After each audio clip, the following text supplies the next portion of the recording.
Welcome to the saga of ordering up the cheapest possible 4-post lift off of Amazon that I could get a hold of in order to go and get started on working on some vehicles. I tell you what, in the words of a friend of mine, it was a cluster. I'm going to show up a little bit of footage as I'm talking here, but basically the long story short is this thing is not able to go and be lifted when it's in its packaging by a regular standard forklift. It's rated for 1,560 pounds or so, and it is also in a crate that is about 15 feet long. It is fully bolted together. You're not allowed to take it apart on the transportation truck, so therefore you're required to be able to unload it wherever you send it. And most places do not have the ability to go and lift a package of that length off of the truck because it's running lengthwise through the truck.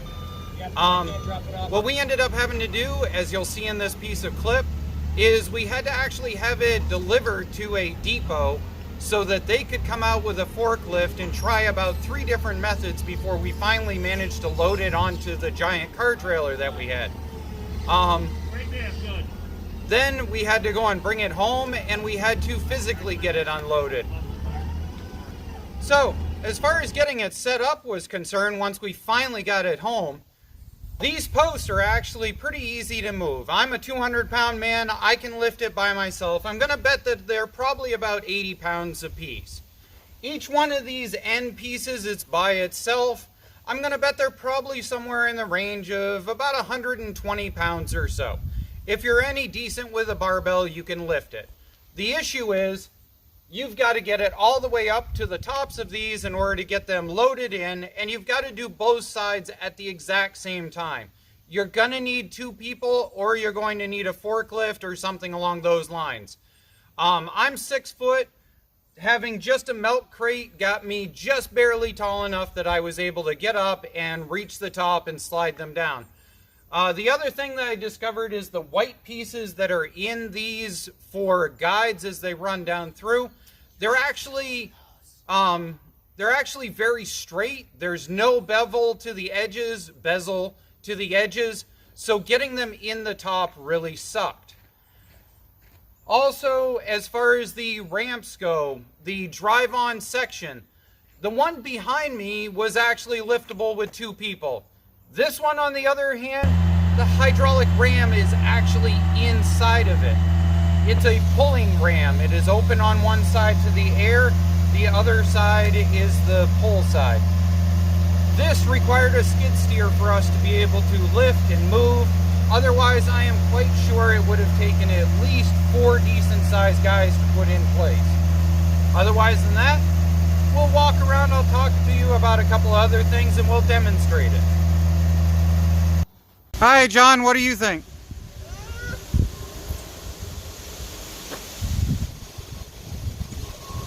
Is it pretty cool? Yeah. Alright.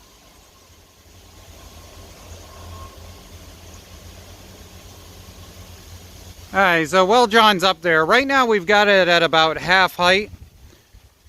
So, I'm 6'1". We've got it up to the 1-2 out of the lift here, and this is me standing next to it. So this is at a pretty decent height. And really, once you get weight onto it, it's actually really solid. And I got a feeling what wobble is in it would exist even if it was on concrete, just not quite as much. I'm going to fill all of this in further around this area, and then next year we'll put in a pad. But we're going to run it for a year like this just to see what happens, how it ends up reacting, because I get a lot of questions about why I don't just put a lift out in front. So we're doing it the Redneck Computer Geek way. Right, John? Mm-hmm. Okay, you want down? Okay. Alright, so as you can see, it's really windy today. So we wanted to see exactly how safe this was going to be in the New England winds. This right now is not down onto its safeties, but it's at about the work height I would like to use. Now I'm 200 pounds. You can see it definitely moves. But if I set it all the way to the safeties, Once it's settled on the safeties, I hardly can move it at all. It definitely makes a difference. Now we'll talk about the rest of it. Thank you, John. Ready? Yep. Alright, so one thing we definitely noticed in the first couple of tries with this is it definitely gets slower lifting towards the top. It's not much slower, but it definitely is noticeable at this point. So how far up does it actually go was a good question that I saw.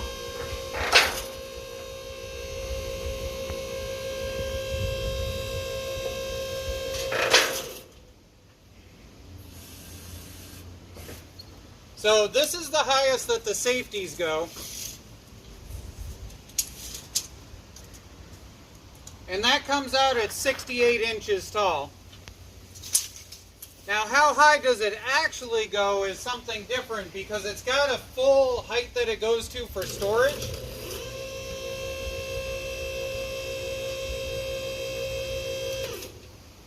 And that would be this. Now in each pole there's holes in order to put pins in for storage when it's long term. The full height at storage is exactly 6 foot tall. And let's see how fast it'll come down from there. Now, I'm 6'1". This lever is literally a foot over my head. But you pull it down, you slam this, and it is not the fastest thing in the world, but it gets the job done. Also, this motor is 110 volts. I've noticed that the small electrical cord that I have on it seems to be heating up after about 10 minutes of use, so I need a bigger gauge. It did not come with an electrical cord. I thought that was rather chintzy of them, but what do you expect for China?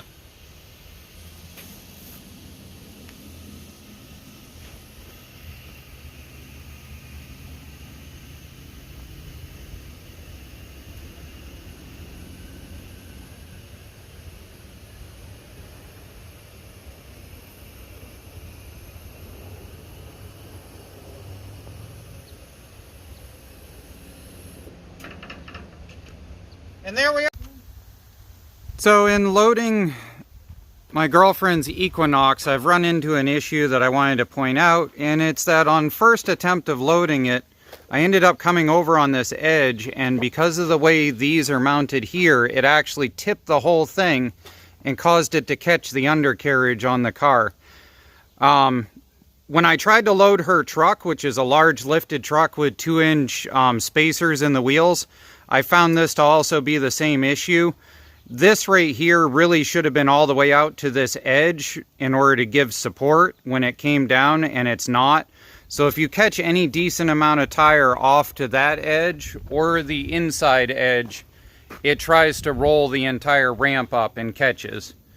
The other thing I've discovered while I've been in underneath here is that these edges down through here are actually like sharp, like cut yourself open sharp all the way down through this entire side piece. And it's not the only piece of steel that I have found in this that did not have a finished edge on it, which really sucks considering that they took the time to paint or powder coat this. And I'm not really sure what this is. They say that it's powder coat in the description, but it peels off more like rubber, like a Rust-Oleum paint that didn't fully dry does. So I'm a little worried about that. The other thing that my buddy and I discovered is that these, if you can see it there, that is my friend Mark's hair. Whatever is up with these cables, there is something about them that they rip hair right out of the top of your head. And it just is uncomfortable. Now, once it's lifted, these cables are up inside of here, so it really shouldn't be an issue. But when we were assembling them, I'm pretty sure I lost at least 5 or 6 hairs off the top of my head and a couple of chest hairs when it fell down on me. It just was something to watch out for. So there were a couple of things that weren't in the directions that I figured I would pass on. So in order to get the cable going over to this side here, you actually can't put the safety rod in until after this cable is run. And in order to get this cable in, you actually have to undo this one and undo the pulley to drop the whole system down to run the rod through around the pulley and up in. This definitely was easier to do and needs to be done with the whole system down. And with this right here retracted. The other thing that we also discovered is if you look in here, you'll see that there's a nut and a washer on this side, and that this side here is the actual head of the Allen that goes through. See if I can see it from here, right there. And the reason being for that was that we discovered that if you had it going the other direction, the thread of the bolt was actually hitting on this. As it is, this just barely clears the front of it. At some point I will probably pull this back out and I will probably sand off just a little bit, but that shouldn't be too much of a big deal. The other bit of information I wanted to pass on is that these connections are not normal standard connections.